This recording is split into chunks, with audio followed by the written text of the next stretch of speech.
আমি welcome to my channel মাতো rider. আমি আজকে এসেছি আমাদের পুরুলিয়ার এই বিখ্যাত জঙ্গল রাকাব জঙ্গলে। তো আমরা আছি মন্দিরের পাশেই আছি। আর এই যে দাদু আছে, দাদু এইখানের স্থানীয় বাসিন্দা। তো এইখানে যে বনের ঘটনা সম্বন্ধে আমরা একটু জানবো, যে মন্দির কি হয়েছিল না হয়েছিল, কিংবা আমাদের এখানে রাজার যে আর কেশরগড়ের ওইখানে যে আমাদের রাজা আছে সেগুলো সম্বন্ধে একটু দাদু থেকে জানবো। দাদু একটু বলো যে কি সকল ঘটনা এখানে কি হয়েছিল না হয়েছিল। দেখুন টায়ার করে তুলে পোস্ট পরব পোস্ট পরব মেলা লাগে। পৌষ পরব সেখানে 4 দিন মেলা থাকে একটু জোরে বলুন। তো 4 দিন মেলা লাগে। এইখানে।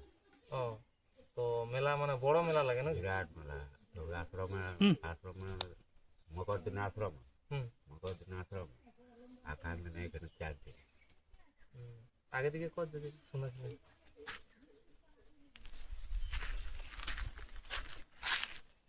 হুম, মকরে 4 দিন মেলা লাগে। আখান দিন থেকে। ও, আর এখানে মন্দিরটা মোটামুটি কতদিন আগে হয়েছিল, মানে এইখানে একটু মন্দির আগে এইখানের এই যে রাকাব এখানে মায়ের মন্দিরটা এখানে কতদিন, মানে এটা কতদিন ধরে চলছে? তোমরা ছোট থেকে দেখছো, মানে তোমরা যখন ছোট ছিলে তখন থেকে দেখছো নাকি? ও, তখন থেকে। আচ্ছা। আর ওই যে ওইখানে যে আমরা একটু আগে আলি ওই যে রামকৃষ্ণ ইয়াটা ইয়াটা ওই আশ্রমটা আশ্রমটা, তো আশ্রমটা মোটামুটি আগে কতদিন থেকে ছিল ওটা? বহুত দিন। ওখানে গুরু মহারাজ ছিল। হ্যাঁ ওইখানে গুরু মহারাজ মারা গেছে, হ্যাঁ। কিন্তু মকর দিনে আমাকে দেখতে পাবে। মকর দিন দেখতে পাওয়া যায়। তো দাদু এখানে বলছে যে ওখানে আশ্রমটা যেটা আছে ওখানে গুরু মহারাজ যে আছে, তো ওখানে বলছে নাকি যেদিন মকর হয় মকরের দিনে সেদিন নাকি গুরু মহারাজকে দেখতে পাওয়া যায়। হ্যাঁ। তো আর এই যে আমাদের মানে এখানে নাকি বলে সবাই বলে, আমরা আজকে প্রথম আসছি। তো কোথা থেকে? এখানে আমরা কেন্দা থেকে। কেন্দা? হ্যাঁ, বেশি দূর তো নাই, আমাদের পাশেই তো। তো আমার শ্বশুর ঘর ওইখানে। আমার শ্বশুর ঘর তাই নোয়াগড়ে। তো এইটা মন্দিরটার মানে কি বলবো, যে এখানে অনেক জাগ্রত বটে বলে নাকি। হ্যাঁ। আর ওই রাজাদের সম্বন্ধে কিছু জানি ওইখানে? ওইটা ভিতর দিকে, আমার গ্রামে আছে, ভিতর দিকে। গ্রামে মানে কেশরগড় গ্রামের ওই আগেতে? আগে দিকে দেবী মেলা, ওখানে দেবী মেলা 3টে মেলা আছে। কালাচাঁদ আছে, দেবী মেলা আছে ওইখানে।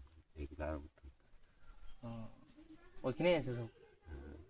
এইদিকে জঙ্গলটায় যে মেলাটা আছে, এটা কেশর বড় কেস মোকদ্দমা হোক, এখানে মারতে পেয়ে যাও, হাঁটে যাও। ও, আরেকটা জিনিস মানে এইটা যেটা বলে, মানে অনেকে সবাই বলে যে এখানের নাকি কেউ বিনা ইয়ায়, যেমন এখান থেকে কেউ চুরি করে নিয়ে যেতে পারে না নাকি, মানে কারো ক্ষমতা নাই এরকম নিয়ে যাওয়া। কেউ পারবে কেউ মানে এলাকার লোক ছাড়া বাকি বাইরের কোনো লোক থাক, কেউ পারবে না। হট করে তো বাইরে গেটটা বাইরে হাত লাগবে। ওই যে গুরু মহারাজ আশ্রমটা আছে, যাতে জুতো আনি বাইরে হাত লাগবে, এরকম ব্যাপার। আচ্ছা। একটা আম গাছ আছে তো, হুম, ওই ভুঁইয়ার থেকে আম ধরা আর কি। না আমরা দেখলি ওখানে ভিতরে গেছিলি, ওই ওখানে ভিতরে দেখলি। আম গাছটা যেটা আছে মন্দির সামনে, হ্যাঁ। ওই গাছ ভুঁইয়ার থেকে আম ধরে। ও, একটা তুলবার ক্ষমতা নেই। ওইখানে যে গুরু মহারাজ ছিল, হুম, ও এগুলা লাগে, তবে কোনো জিনিস চুরি করতে কেউ করে না। আগে কোনো জিনিস চুরি করতে পারে না। না, আগে এখানে ওই যে মায়ের আশ্রম। ডাহিন মাইন ছিল তো আগে, হ্যাঁ আগেকার যুগে ডাহিন ফাইন ছিল। হ্যাঁ। তো ও আর একটা নদীও পাই গেছে হুম। গুরু মহারাজ, সেখানে বস্তা হয়ে গেল।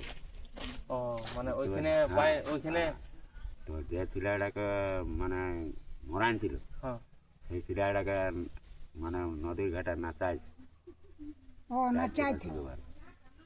চারজনাকে মানে বঁধিয়ে দিয়েছিল, বেলা 10টা পর্যন্ত নাচা করাইছিল।